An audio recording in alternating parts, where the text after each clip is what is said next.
My name is Ethan, and I just turned 30 last month. I thought I had it all figured out. Great tech career, my own home, and a loving girlfriend. Growing up, birthdays were sacred in our family.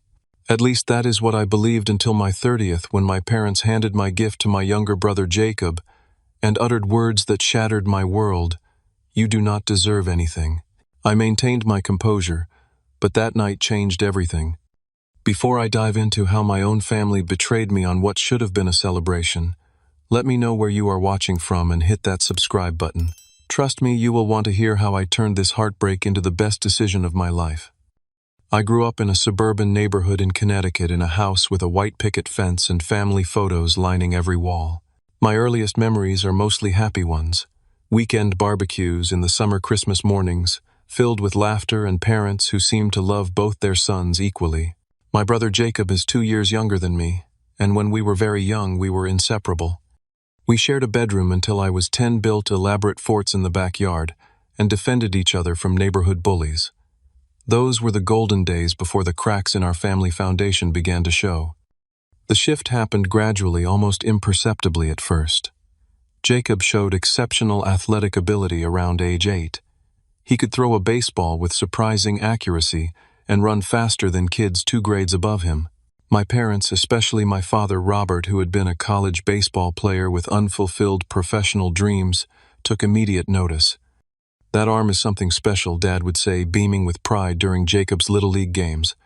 "He gets that from my side of the family." Meanwhile, I was the kid who preferred to take apart our home computer to see how it worked rather than play sports. I was fascinated by technology from an early age, spending hours in my room programming simple games on our family's first desktop computer. "Ethan, you should go outside more," my mother Diana would say, shaking her head as she found me hunched over a keyboard. "It is not healthy to stare at screens all day." When I tried to show them a simple program I had written at 12 years old, my father glanced at it disinterestedly. "That is nice, son, but we need to get to Jacob's game. He is pitching today." The pattern became clearer as we entered our teenage years. Jacob's room gradually filled with trophies, while my academic achievements received passing acknowledgement. When I won the state science fair at 14 with a computer program that could solve complex math equations, my parents attended the ceremony but left early because Jacob had baseball practice.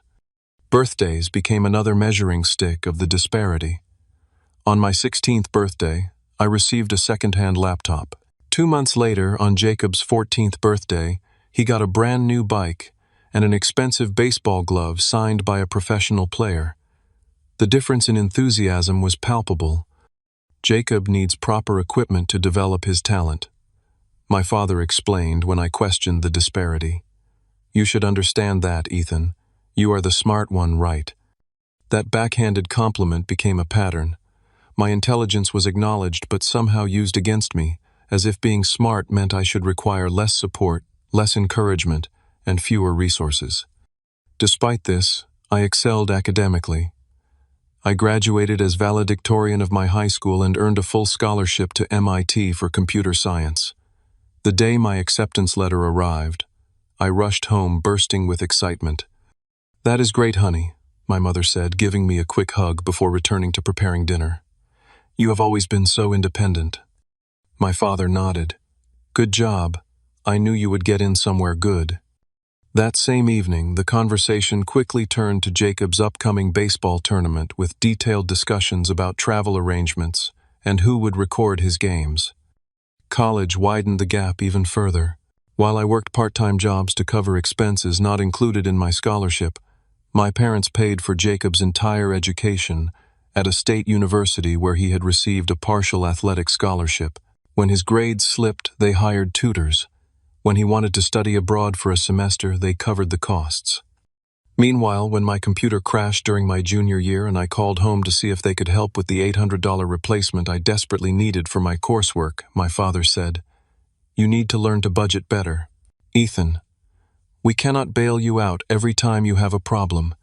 I ended up taking extra shifts at the campus tech support desk and eating ramen for weeks to afford the new computer. During college breaks, when I returned home, the disparity was even more apparent. Jacob's achievements were displayed prominently. New trophies framed newspaper clippings about his games, photos of him with his teammates. My academic awards were either tucked away in a drawer or displayed in less prominent locations. Despite all this, I held on to hope that eventually my parents would recognize my worth. I continued to seek their approval, calling home regularly with updates about my classes and internships. Their responses were always polite but brief, usually followed by extended updates about Jacob. "That is nice, Ethan," my mother would say after I told her about making the dean's list for the 4th consecutive semester. "Did you hear Jacob might get scouted by a minor league team?"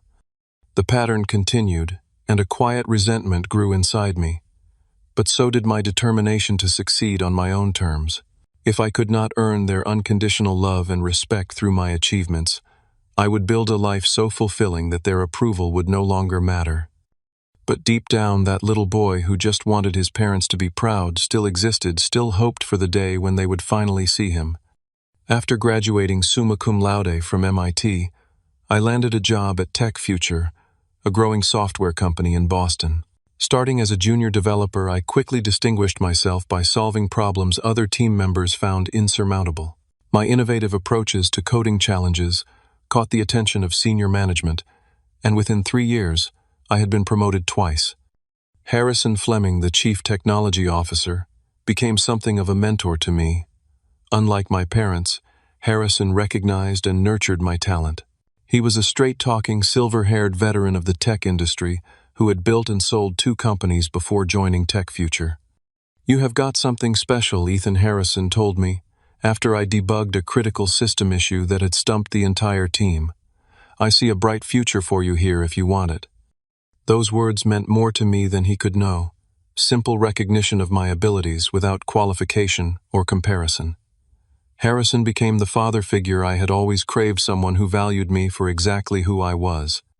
By 27, I had saved enough for a down payment on a modest condo in Cambridge. It was nothing fancy, 2 bedrooms, 1 bath with a small balcony overlooking a quiet street. But it was mine, achieved without any financial help from my family. The day I got my keys, I stood alone in the empty living room and felt a sense of accomplishment that was bittersweet. I had no one to share this milestone with, no parents beaming with pride at their son's first home purchase. That changed when I met Grace at a tech conference in the city. She was working for a digital marketing firm and had come to the conference to network with potential clients. We struck up a conversation at the coffee station, and I was immediately drawn to her quick wit and genuine interest in my work. Unlike many people I met who glazed over when I talked about programming, Grace asked insightful questions and seemed fascinated by my explanations. Our first date stretched from coffee to dinner to a midnight walk along the Charles River. By our 3rd date, I knew this was different from any relationship I had experienced before. Grace saw me, truly saw me, and valued what she saw. As our relationship deepened over the next 2 years, Grace gradually learned about my family situation. She noticed how my mood would shift after phone calls with my parents, how I would become quiet and withdrawn. "Why do you keep trying so hard with them?" she asked one evening after I hung up from a particularly disappointing call where my parents had spent 20 minutes talking about Jacob's new job at a prestigious sporting goods company, a position they had helped him secure through connections. "They are my family," I replied simply, as if that explained everything. Grace took my hand. "Family should make you feel valued, not invisible." Her words struck a chord, but years of conditioning were hard to break. Part of me still believed that if I achieved enough, if I became successful enough, my parents would finally give me the recognition I craved. As my 30th birthday approached, I decided to visit my parents for the weekend. 30 felt significant, a real adult milestone, and something in me hoped this occasion might finally bridge the gap between us. "Are you sure about this?" Grace asked as she helped me shop for gifts to bring to my family. I had chosen a fine bottle of scotch for my father, a silk scarf for my mother, and a signed jersey from Jacob's favorite baseball player that had cost me nearly $400. "I want to give them another chance," I said carefully, wrapping each present. "Maybe things will be different this time." Grace looked skeptical but supportive. "I will be right there with you," she promised, squeezing my hand. The week before my birthday, I received some exciting news at work. Harrison called me into his office and closed the door, a rare, serious expression on his face. "The executive team has been watching your progress, Ethan," he said. "We are creating a new division focused on artificial intelligence applications, and we want you to head it up. It comes with a substantial raise and a team of 15 reporting to you." I was momentarily speechless. This was a massive opportunity, the kind of recognition that validated all my hard work. "Thank you," I finally managed. "I do not know what to say." Harrison smiled. "Say yes. You have earned this, Ethan. Not many people your age would be ready for this responsibility, but you are exceptional." I left his office walking on air, immediately calling Grace to share the news. Her enthusiastic response was everything I needed, pure joy and pride without reservation. "We should celebrate," she exclaimed. "This is huge, Ethan." "Let us wait until after the birthday weekend," I suggested. "We can celebrate everything together when we get back." That Friday, we packed up the car and made the 3-hour drive to my parents' house in Connecticut. As the familiar neighborhood came into view, I felt the usual mix of hope and anxiety that accompanied these visits. "It will be fine," Grace reassured me, noticing my white-knuckle grip on the steering wheel. My parents greeted us warmly enough at the door. My mother hugged me briefly before giving Grace a more enthusiastic embrace. "You look lovely as always, Grace," she said. "The guest room is all made up for you two." My father clapped me on the shoulder. "Good to see you, son." The big three, oh huh, making me feel old. The evening passed pleasantly enough with small talk over dinner. I shared some details about work, carefully downplaying my promotion to avoid seeming like I was bragging. My parents nodded politely before steering the conversation to Jacob, who would be arriving the next day.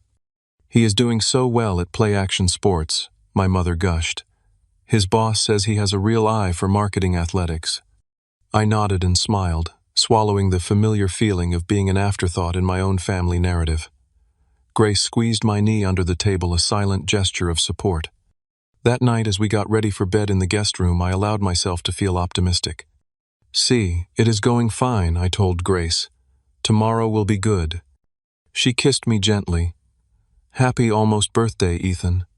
I am so proud of you, even if they do not know how to show it." I fell asleep thinking about the next day, my actual birthday, holding on to hope that turning 30 might somehow reset our family dynamic, that this milestone might finally be the occasion where I felt truly seen by the people who had brought me into this world. I had no idea that instead it would be the day that would change everything. I woke up on my 30th birthday to sunlight streaming through the guest room curtains. For a moment, I just lay there, Grace still asleep beside me, and thought about the significance of the day. 30 years old, a third of a century, officially an adult by anyone's standards. Despite the complicated relationship with my parents, I felt a surge of optimism. Today would be different. Grace stirred beside me, opening her eyes and immediately breaking into a smile. "Happy birthday, Mr. 30, she said, leaning over to kiss me. She reached under the bed and pulled out a small, beautifully wrapped package. "I was going to wait, but I want you to open this now, just between us." Inside was a vintage watch with a brown leather band.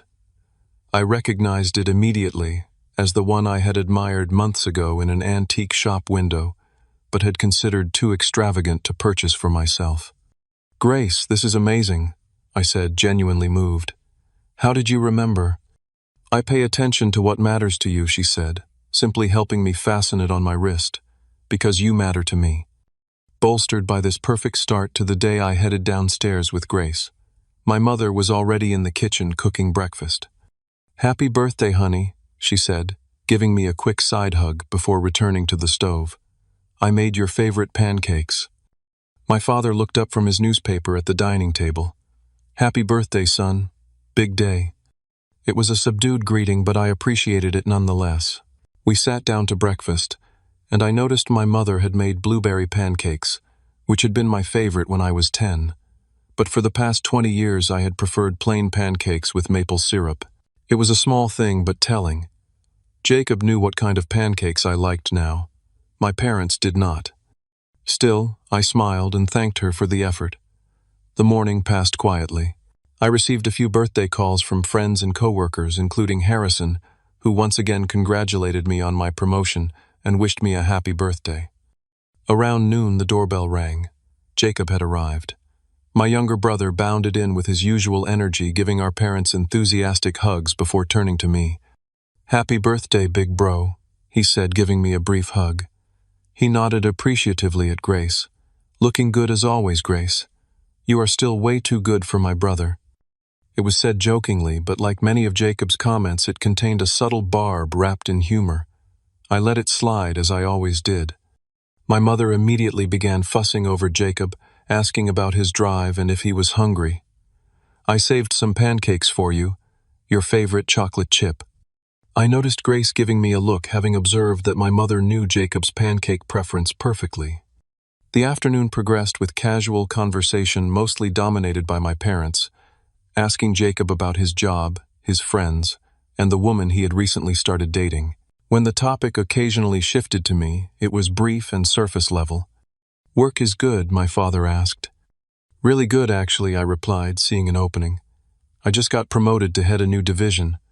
"That is nice," he said, nodding vaguely, before turning back to Jacob. "Now tell me more about this marketing campaign you are working on." Grace squeezed my hand under the table again, her silent support keeping me grounded. As evening approached, my mother announced it was time for cake. She brought out a modest-sized chocolate cake with "Happy 30th, Ethan," written in somewhat hasty blue icing.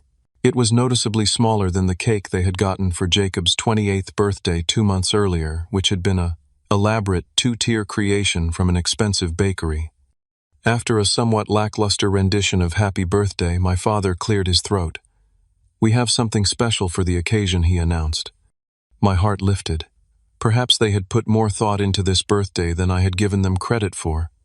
My mother disappeared into the other room and returned carrying a large wrapped box. It was approximately the size of a laptop box, and I felt a surge of excitement.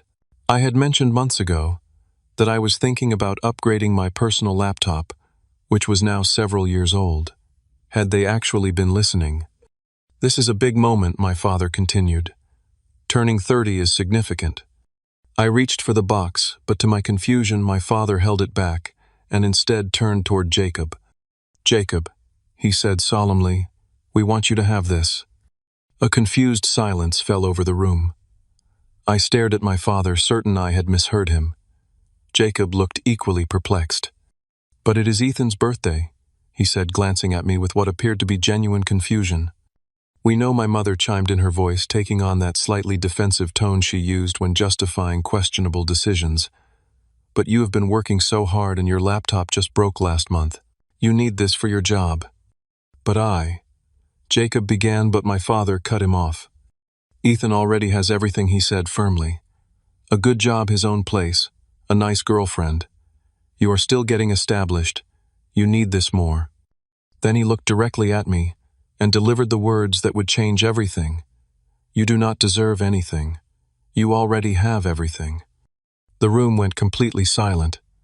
Grace's hand tightened around mine, so hard it almost hurt.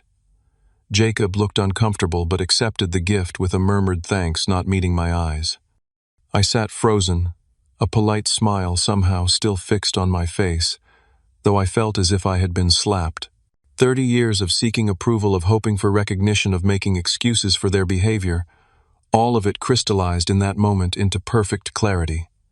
This was not a misunderstanding or an oversight. This was who they were and who they had always been. "Thank you for the cake," I heard myself say, my voice sounding distant to my own ears. "It looks delicious." Grace shot me a concerned look, clearly alarmed by my calm reaction. She knew me well enough to recognize that something fundamental had shifted inside me. The rest of the evening passed in a blur. We ate cake. My parents continued talking mainly to Jacob about his plans.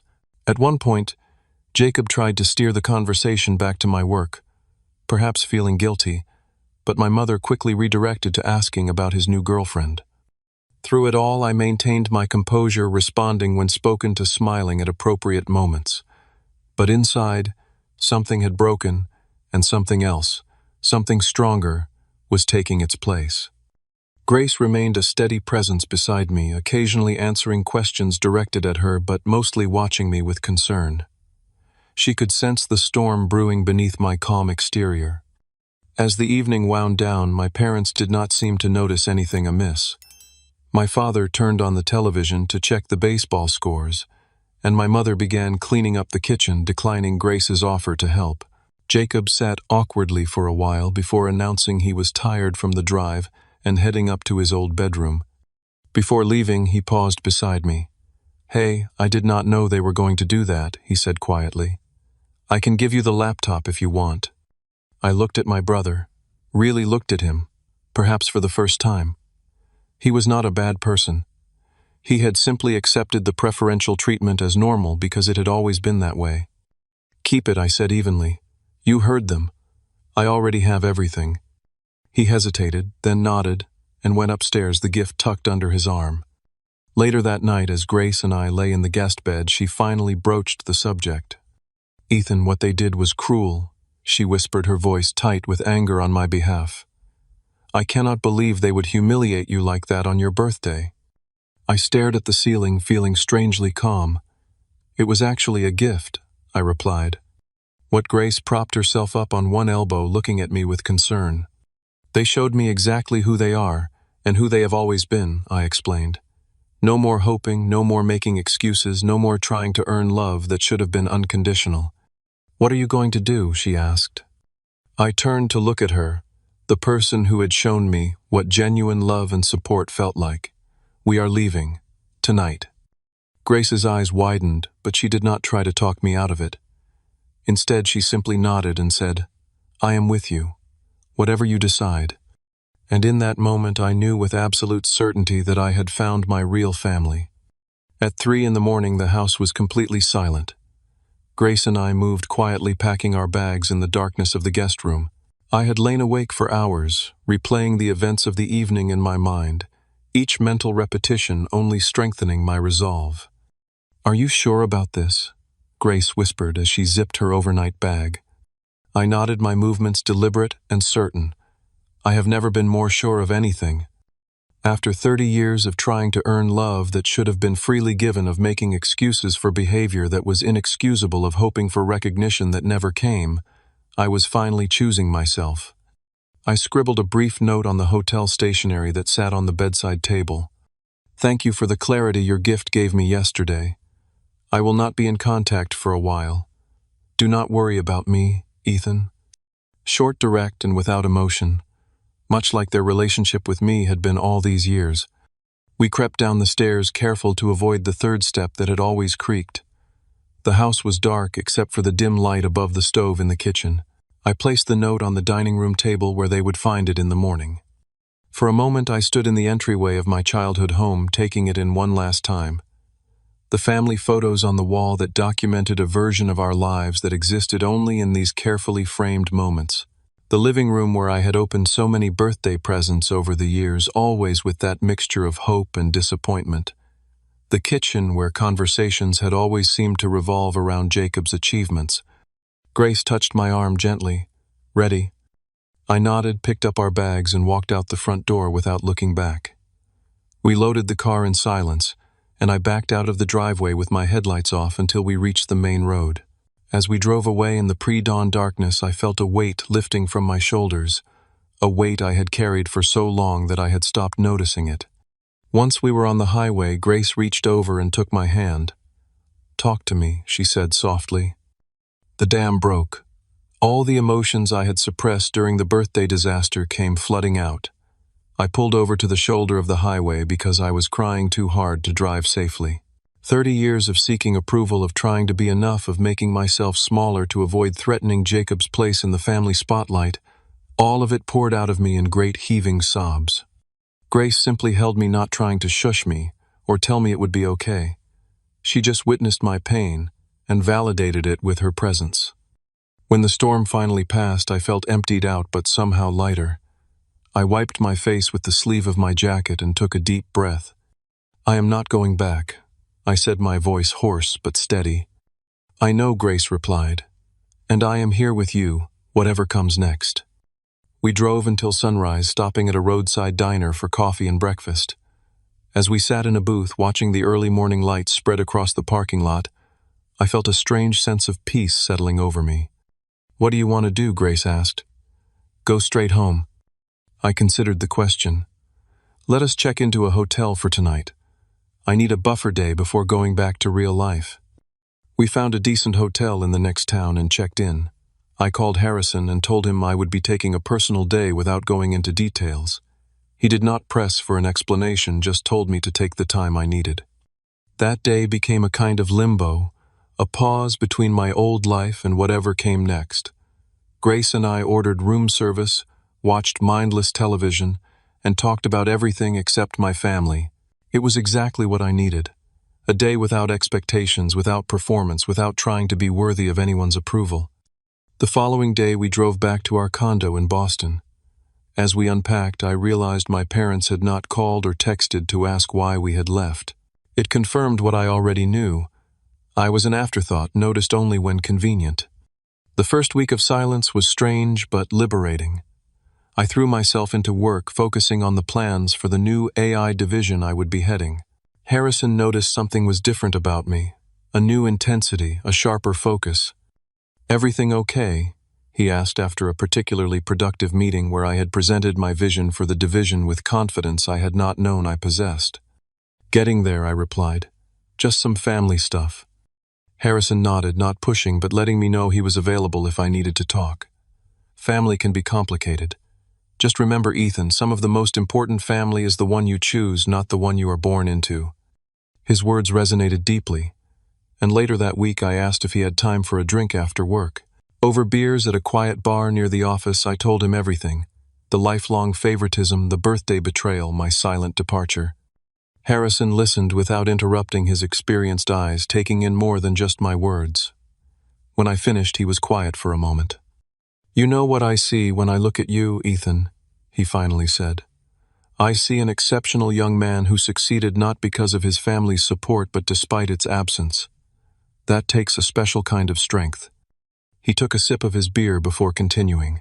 "My father was an alcoholic who told me I would never amount to anything. Every success I have had in life has been partly driven by the desire to prove him wrong. But at some point I realized I was still giving him power over me. Real freedom came when I started succeeding for myself, not in spite of him." I considered his words carefully. How do you get to that point? Time, distance, building a life so full of people who genuinely care about you that the absence of those who should have becomes less painful. He signaled the bartender for another round. "And therapy. Lots of therapy." I laughed but took his advice seriously. The following week I found a therapist specializing in family trauma and booked an appointment. Dr. Melissa Sanders became another important piece in my rebuilding process. In our sessions, I began to unpack the complex emotions around my family, the anger, the hurt, but also the lingering love and hope that made the pain so acute. "What you are experiencing is grief," Dr. Sanders explained during one session. "You are mourning the parents you deserved but never had. That is a legitimate loss." Meanwhile, I was developing deeper connections with friends and colleagues. Marcus, a fellow developer who had become a close friend, invited Grace and me to dinner parties and weekend hiking trips. We spent time with Grace's family, who treated me with genuine warmth and interest. Her father, Alan, took particular pleasure in discussing technology with me, asking thoughtful questions about my work, and offering insights from his own career in engineering. With each passing week of no contact with my parents, I felt both stronger and more at peace. There were still difficult moments, coming across an old family photo while cleaning or holidays that triggered memories, but the sharp pain was gradually dulling to a manageable ache. Grace was my rock throughout this process. She celebrated my small victories, held me during the hard nights, and never once suggested I should reconcile with my parents out of some misplaced sense of obligation. "Family is earned, not given," she told me one evening, as we sat on our balcony watching the sunset over the Boston skyline. "Your parents had 30 years to earn the privilege of being in your life, and they squandered it. That is on them, not you." With her support, Harrison's mentorship, and my growing circle of chosen family, I began to build a life defined by genuine connections rather than the pursuit of approval I would never receive. For the first time, I was living for myself, not for the validation of others. and it felt like freedom. The 3 months following my 30th birthday marked a period of unprecedented growth in both my professional and personal life. With the weight of seeking parental approval lifted from my shoulders, I found myself approaching challenges with a new sense of confidence and clarity. At Tech Future, I threw myself into building the new AI division from the ground up. Harrison had given me considerable autonomy in selecting my team, and I carefully chose 15 talented individuals who shared my vision for creating ethical, innovative AI solutions. Rather than micromanaging, I established a collaborative environment where everyone felt empowered to contribute ideas. "You have got a natural leadership style I did not expect," Harrison remarked during one of our weekly check-ins. "People want to follow you because you actually listen to them." "I know what it feels like to be ignored," I replied simply. My approach yielded results. Within 2 months, our team had developed a prototype AI system for medical diagnostics that showed promising early results. When I presented the project to the executive team, the CEO, Valerie Mendez, was visibly impressed. "This is exactly the kind of innovation that will position us as industry leaders," she said. "Ethan, I would like you to present this at the National Tech Summit next month." The recognition felt good, but what felt even better was that I no longer desperately needed it. I appreciated the validation of my work, but my sense of self-worth no longer hinged on external approval. My relationship with Grace deepened during this time as well. One evening, as we walked along the Charles River at sunset, I found myself thinking about how she had stood by me through the family crisis, offering unwavering support without trying to fix me or rush my healing process. "What are you thinking about?" she asked, noticing my contemplative expression. "About how you showed me what real family looks like," I replied, stopping to face her. "About how you see me completely and love me anyway." I had not planned it, but in that moment I knew with absolute certainty what I wanted. I reached into my pocket and pulled out my grandfather's ring, the only family heirloom I had kept given to me by my grandmother before she passed away. "Grace," I said, "getting down on one knee, you have been my strength when I had none left. You have shown me what love without conditions feels like.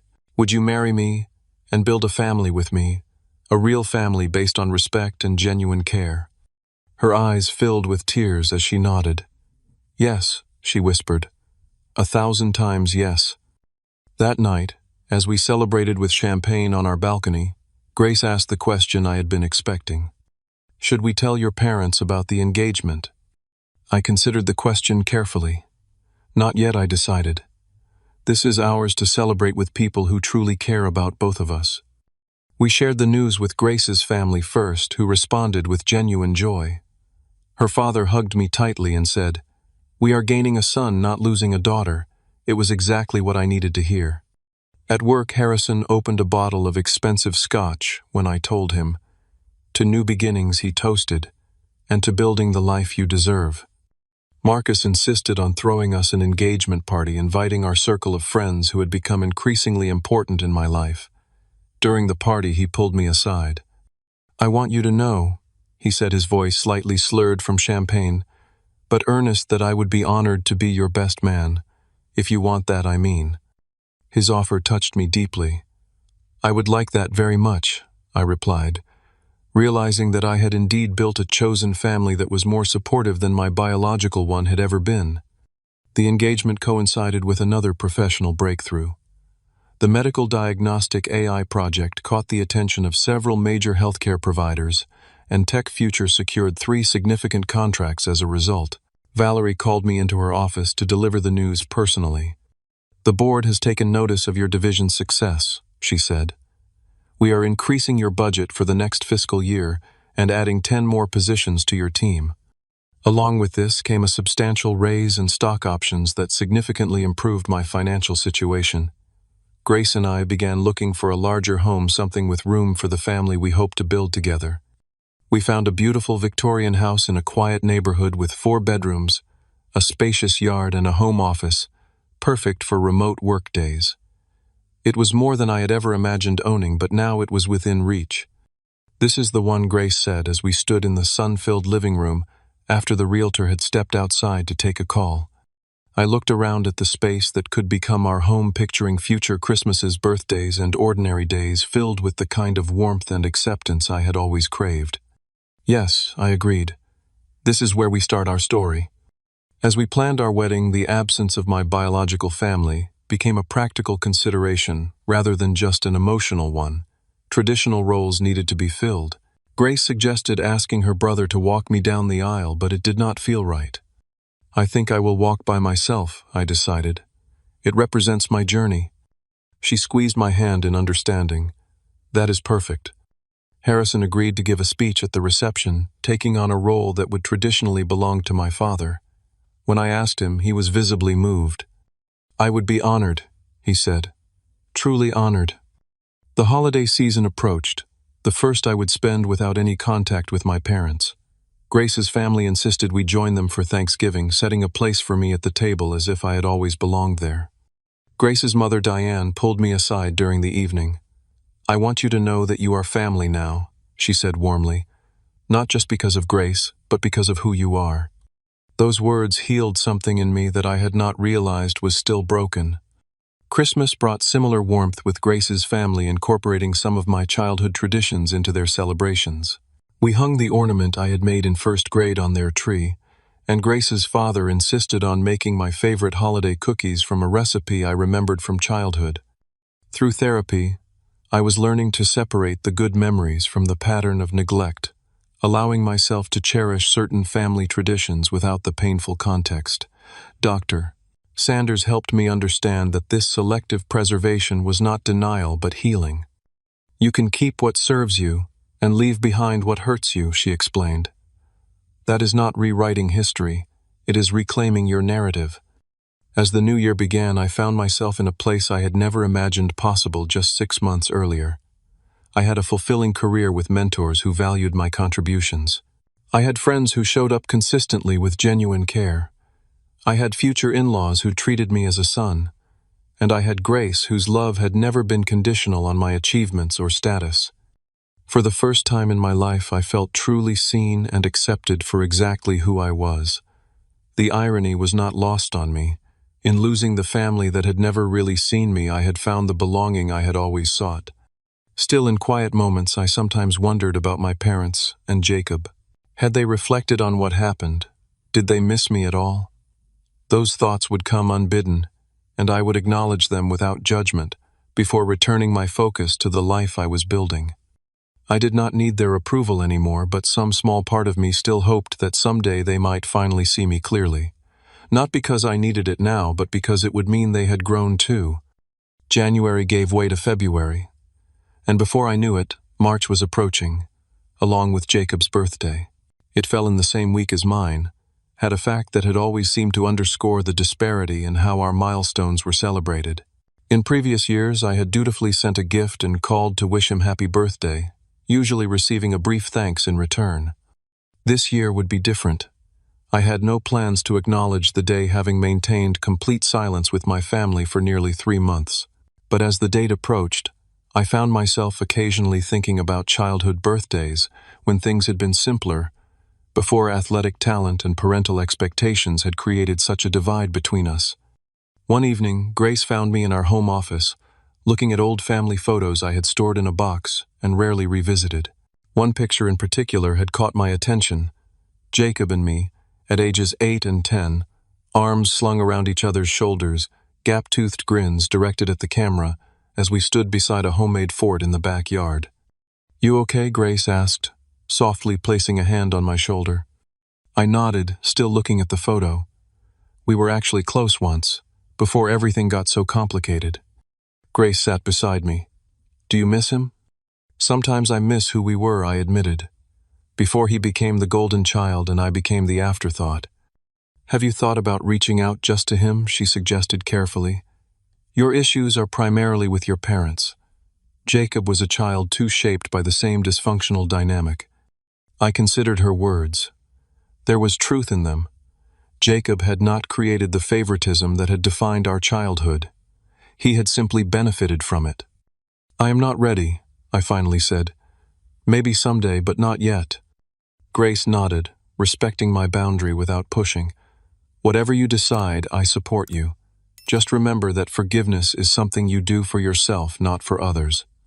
Meanwhile, unknown to me, preparations were underway for Jacob's birthday celebration at my parents' house. My mother had ordered an elaborate cake from the same expensive bakery they used every year. My father had purchased front-row tickets to a Major League Baseball game as Jacob's gift. They had invited extended family for a dinner party, presenting the perfect family image they had always maintained. During the celebration, as relatives asked about me, my parents gave vague answers about my busy work schedule. But Jacob, slightly drunk on expensive champagne, let something slip. "Did you know Ethan is heading a whole division now?" he said during dinner. "Creating some cutting-edge AI thing that got written up in Tech Monthly." My Aunt Margaret looked surprised. "How wonderful. You must be so proud." My parents exchanged uncomfortable glances, suddenly realizing they knew nothing about this achievement. In fact, they realized with growing discomfort they knew nothing about my life at all anymore. "Of course we are proud," my mother said automatically, but her voice lacked conviction. After the guests left, my father picked up his phone and called my number for the first time since I had walked out 3 months earlier. It went straight to voicemail. "Ethan, it is Dad. Just checking in. Give us a call when you can." The casual tone suggested nothing was amiss, as if I had simply been busy rather than completely absent from their lives for a quarter of a year. When I did not return the call, my mother tried the next day. Again voicemail. "Honey, we have not heard from you in a while. Is everything okay? Call us back." Their concern grew over the next few days as their calls remained unanswered. They began calling daily, leaving increasingly worried messages. They tried emailing. They even reached out to a few of my old college friends on social media, none of whom had current contact with me. Their mounting panic was driven less by genuine concern for my well-being, and more by the disruption to their narrative of perfect family harmony. My absence had created a hole in their story that they could not explain away, especially as relatives who had attended Jacob's birthday began asking more pointed questions about me. About a week after Jacob's birthday celebration, he called me directly. Unlike my parents, he seemed to grasp that something significant had happened. "Ethan, it is Jacob," his voicemail began. "Look, I know something went down after your birthday. Mom and Dad are freaking out because they cannot reach you. I am not taking their side or anything. I just want to know if you are okay. Call me, please." I listened to his message several times but did not return the call. I was not ready for that conversation yet. The calls from my parents increased in frequency and urgency. They called morning and night. They left tearful voicemails. They tried calling Grace, whose number they had, but who had blocked them at my request. By the end of the week, my father had left 29 voicemails, my mother 36, and Jacob 9. 74 missed calls in total, a number that would have seemed unimaginable 3 months earlier when days could pass without them reaching out to me at all. Jacob, meanwhile, was having his own reckoning. Our parents' panic had led to numerous conversations about what might have triggered my departure, and he had begun connecting dots that had always been there, but that he had never been motivated to examine. "Did something happen at Ethan's birthday?" he asked my mother, directly after she made yet another failed attempt to reach me. "Nothing unusual," she replied dismissively. "We had cake, we gave you that laptop you needed for work. Everything was fine, and then the next morning they were just gone." "You gave me a laptop on his birthday," Jacob repeated slowly, the inappropriateness of this finally registering. "What did you give him?" My mother looked uncomfortable. "Well, nothing specifically. He has a good job, he does not need things the way you do." "Jesus." Mom, Jacob said, the full picture becoming clearer. "Do you hear yourself?" For perhaps the first time, Jacob was seeing the family dynamic from my perspective, and he was not comfortable with what he discovered. That evening, he sent me a text message, rather than calling. "I just realized something that should have been obvious years ago. They have always treated us differently and not in a good way. I benefited from it, so I never questioned it. I should have. I am sorry, Ethan. Really sorry. Whatever you are doing, I hope you are happy. You deserve that." It was this message that finally broke through my silence. I was having dinner with Grace at our favorite restaurant when it came through, celebrating the successful launch of our AI diagnostic tool's second phase. "Everything okay?" Grace asked, noticing my expression as I read the text. I showed her the message. It is from Jacob. She read it carefully. That is, unexpected. Yeah, I agreed, genuinely surprised by my brother's insight. It is. Are you going to respond? She asked. I considered the question. Jacob's message suggested a level of self-awareness I had not expected from him. It was not an excuse for years of accepting preferential treatment, but it was an acknowledgement that something had been fundamentally wrong in our family dynamic. Maybe I said finally, but not tonight. Tonight is about us and celebrating this launch. Grace smiled and raised her glass. To creating systems that actually work, both in technology and in life. As we clinked glasses, I realized that the missed calls and desperate messages from my parents no longer held power over me. I was not staying away to punish them or to make them miss me.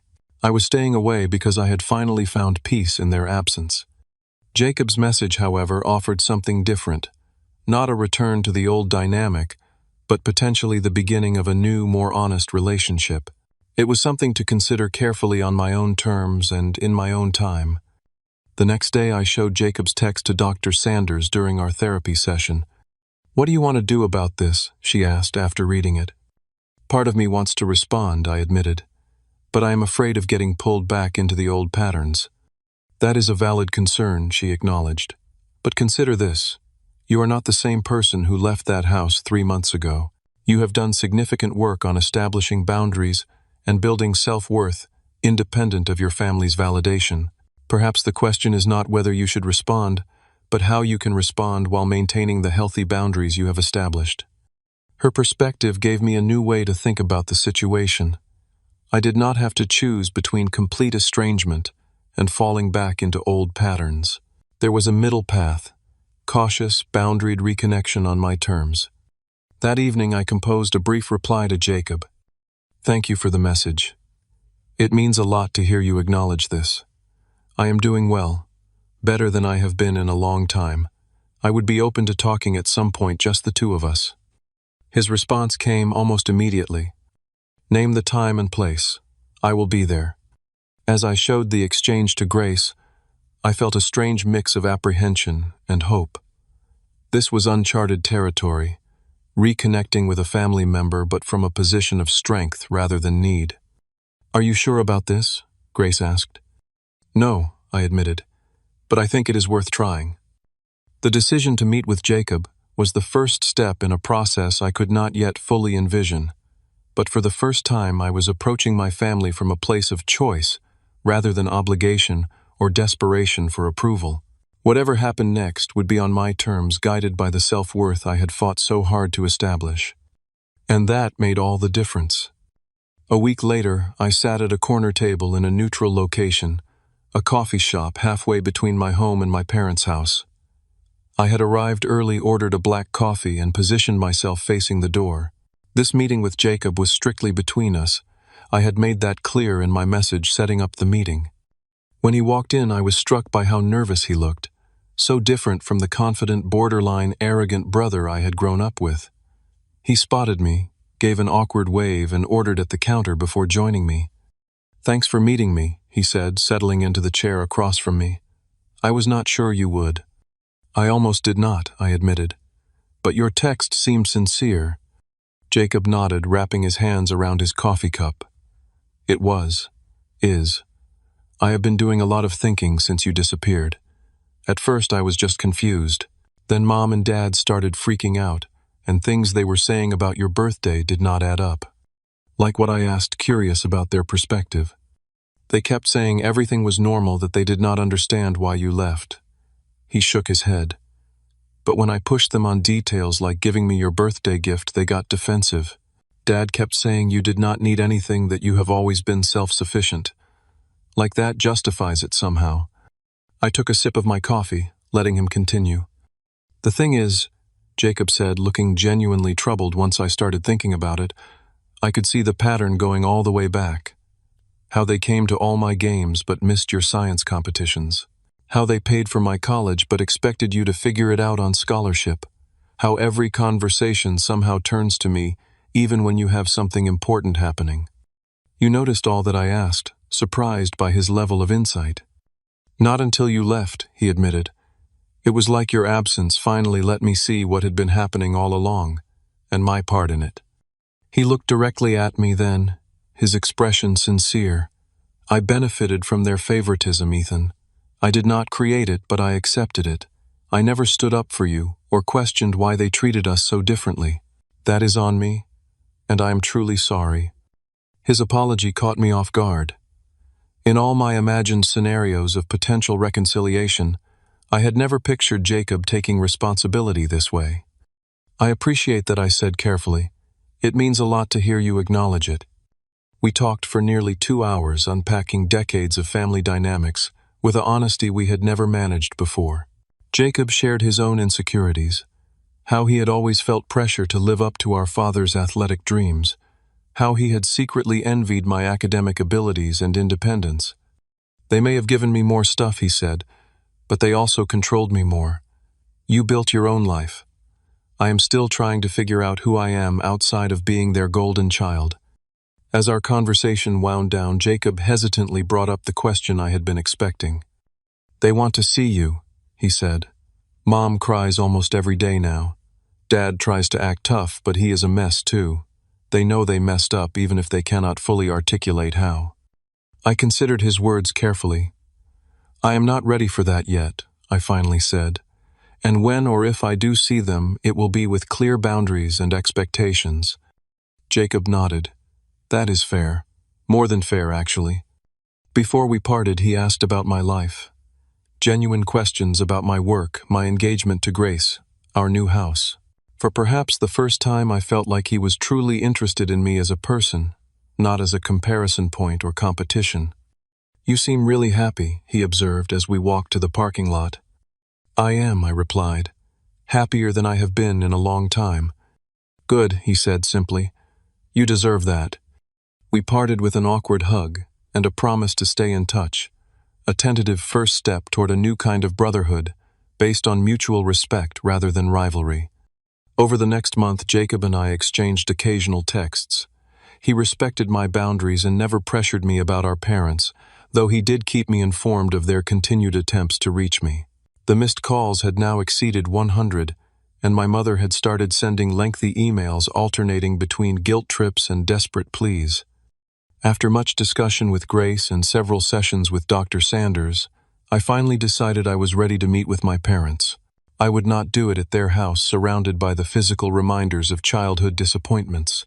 Instead, I suggested a restaurant, public enough to discourage emotional outbursts but private enough for an honest conversation. Jacob offered to be there as a buffer, but I declined. This needs to be between them and me, I explained. But thank you. Grace, however, was non-negotiable.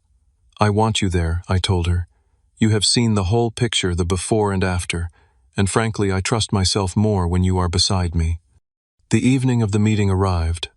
Grace and I got to the restaurant 30 minutes early, securing a corner table that offered some privacy.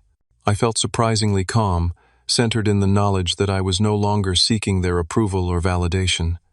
I was here on my terms with clear boundaries and expectations. When they walked in, I was struck by how much older they looked after just 4 months. My mother's hair seemed grayer, my father's posture more stooped. They spotted us and hurried over my mother, already tearing up. Ethan, she said, reaching for me, as if to hug me. I stood but maintained enough distance to make it clear I was not ready for that level of physical contact. She withdrew, her hands hurt flashing across her face. Thank you for meeting us, my father said, stiffly, clearly uncomfortable with the emotional tension. We all sat down, in awkward silence falling over the table. Grace squeezed my hand under the table, a silent reminder of her support. You have been ignoring our calls, my mother finally said, her tone accusatory despite her attempt to sound concerned. Yes, I replied simply. I needed space. Space from what my father asked, genuinely confused. What exactly did we do that was so terrible? You cut us off completely. His question confirmed what I had suspected. They truly did not understand the impact of their actions. Not just the birthday incident, but the lifetime of subtle and not so subtle messages that I was less important less worthy of their attention and affection. "Do you remember what you said when you gave Jacob my birthday gift?" I asked quietly. My parents exchanged uncomfortable glances. "We were just trying to help your brother," my mother said defensively. "His laptop had broken, and he needed one for work. You said, 'You do not deserve anything. You already have everything.'" I quoted my father's exact words. On my 30th birthday, after a lifetime of making me feel secondary to Jacob. "That is not fair," my father protested. "We have always been proud of you. You just never needed us the way Jacob did." "I did need you," I corrected him. "Every child needs their parents' approval and support. I just learned to stop asking for it because it was never forthcoming." What followed was perhaps the most honest conversation we had ever had as a family. I laid out example after example of the disparity in how they had treated Jacob and me, not with anger but with calm clarity. Grace occasionally added her observations as an outsider who had witnessed the dynamic firsthand. Initially, my parents were defensive, making excuses or claiming I was exaggerating, but as the evidence mounted, their defenses began to crumble. "We never meant to make you feel less loved," my mother said, tears streaming down her face. "We just thought you were more independent, that you did not need the same kind of attention."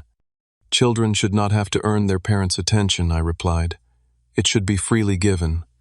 By the end of the dinner, my parents were beginning to grasp the magnitude of what had happened, not just on my birthday but throughout my life. They offered tearful apologies, promises to do better, pleas for another chance. "I need you to understand something," I told them, as the evening drew to a close. "I am not meeting with you tonight to pick up where we left off. I am not angry anymore, but trust has been broken. If you want a relationship with me moving forward, it will be a new one built on mutual respect and clear boundaries." They nodded, seemingly willing to accept any terms if it meant not losing me completely. "And one more thing," I added. "Grace and I are engaged. We are getting married in October. You are welcome to attend, but it will be as guests, not in traditional parental roles. Those honors will go to people who have consistently supported and valued me." My mother looked pained at this, but my father placed a restraining hand on her arm before she could protest. "We understand," he said quietly, "and we would be grateful to be there in any capacity." As we parted ways in the parking lot, my mother asked hesitantly if she could hug me. I nodded, allowing a brief embrace that felt different from any we had shared before, less performative, more genuine in its tentative vulnerability. The months that followed brought slow, careful rebuilding. My parents made efforts I had never seen before, asking thoughtful questions about my work, remembering details about my life, acknowledging Grace as an important part of our family. They attended our engagement party, staying mostly in the background and making no attempt to claim spotlight moments. The wedding planning continued, with Harrison still giving the speech in my father's traditional role and Marcus standing as my best man. These choices remained non-negotiable, honoring the people who had been there for me when my biological family had not. On our wedding day, Grace was radiant in a simple but elegant gown. My parents sat in the third row, respectful of the boundaries I had established. When Harrison delivered his speech at the reception, there was a moment where I caught my father's eye across the room. There was sadness there, but also understanding, and perhaps a hint of pride untainted by comparison or expectation. Jacob stood to give an unexpected toast, his voice emotional as he addressed the gathering, to my brother, who taught me that true strength is not about athletic ability or career success, but about having the courage to demand the respect and love you deserve. Ethan, you have built a beautiful life with Grace, surrounded by people who truly see your worth. I am honored to be learning how to be one of those people. A year after the wedding, Grace gave birth to our son, whom we named Alexander. My parents visited the hospital, approaching tentatively aware of their precarious position in my life. When my mother asked if she could hold the baby, I nodded, watching as she cradled him with tears in her eyes. "He is beautiful," she whispered. "You are going to be an amazing father, Ethan." "I know," I replied with quiet confidence. "I have learned exactly what to do by experiencing what not to do." It was not a barb intended to hurt her, simply a truth we both acknowledged. She nodded, understanding the implicit promise in my words, that the cycle of favoritism and conditional love would end with me. Now, 2 years after that fateful birthday, my relationship with my family has found a new equilibrium. It is not perfect and perhaps never will be. Old patterns occasionally resurface and require gentle but firm correction. But there is an honesty between us that never existed before, a willingness to acknowledge hurt rather than brush it aside in service of a false harmony. More importantly, I have built a life rich with genuine connection, with grace, with our son, with friends and mentors who value me for exactly who I am. The painful gift my parents gave me on my 30th birthday was the clarity to see what I truly deserved and the courage to walk away from anything less. If you are facing similar pain from family who cannot see your worth, remember that family is not just blood. It is the people who prove they deserve a place in your story. Sometimes the greatest act of self-love is walking away from those who cannot love you properly, making space for those who can. And sometimes, though not always, that departure creates room for a new, healthier relationship to eventually grow. Have you ever had to set boundaries with family who could not see your worth? Let me know in the comments below. If this story resonated with you, please hit the like button and subscribe to hear more stories of overcoming family trauma to build a life of authentic connection. Thank you for listening to my journey.